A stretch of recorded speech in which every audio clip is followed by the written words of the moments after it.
মানে এইটো মৰ্মাহত হৈছোঁ। তেখেতৰ প্ৰান্তিকৰ এটা সময় আছিলে, ঘৰে ঘৰে কাৰ ঘৰত প্ৰান্তিক নাছিলে। প্ৰান্তিক মানে হৃদয় স্পৰ্শ কৰা এনেকুৱা এখন মানে অসমীয়া মেগাজিন আছিলে। আৰু বৰুৱা ডাঙৰীয়াই এনেকুৱা এজন সত্তা। মই তাকে আহি থাকোঁতে কুশল শৰ্মা ডাঙৰীয়াক কৈছোঁ যে এতিয়া বহু মানুহ ধনী মানুহ হ'ল, অভিজাত মানুহ কমি গ'ল।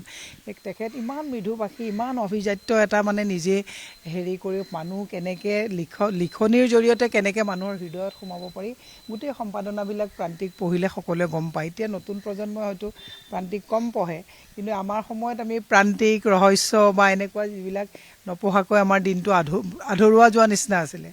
তেখেতৰ আজি এতিয়া আহিলোঁ, তেখেতৰ পৰিয়ালৰ লগত আমি সমবেদনা জ্ঞাপন কৰিছোঁ, বিদেহ আত্মাৰ চিৰশান্তি কামনা কৰিছোঁ। অসমৰ প্ৰতি তেওঁলোকৰ যিটো আত্মীয়তা, অসমীয়া যিটো সত্তা, এইবিলাকহে অসমীয়াগিৰি একচুৱেলি। সেই কথাটো আমি মৰ্মে মৰ্মে উপলব্ধি কৰিছোঁ। আজি দুদিন আগত সমৰ হাজৰিকা ডাঙৰীয়া ঢুকাইছে, সেইটোও এটা যুগৰ অৱসান ঘটিছে। আজি প্ৰদীপ বৰুৱা ডাঙৰীয়া, তেখেতৰো আজি এটা যুগৰ অৱসান হৈছে। গতিকে আমি তেখেতৰ বিদেহ আত্মাই যাতে স্বৰ্গত স্থান পাওক, চিৰশান্তি কামনা কৰিছোঁ। শোকসন্তপ্ত পৰিয়ালবৰ্গলৈ আমি সমবেদনা জ্ঞাপন কৰিছোঁ।